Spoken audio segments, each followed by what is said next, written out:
গ্রাম থেকে যেটা ধরে নিয়ে আইছি ওই গ্রাম থেকে যেটা ধরে নিয়ে আইছি এইরকম মোটা আর 3-4 বছর হইছে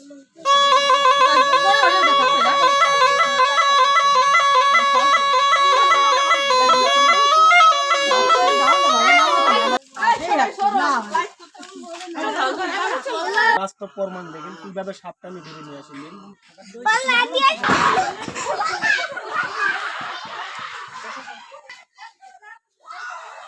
একটা বস্তা দেন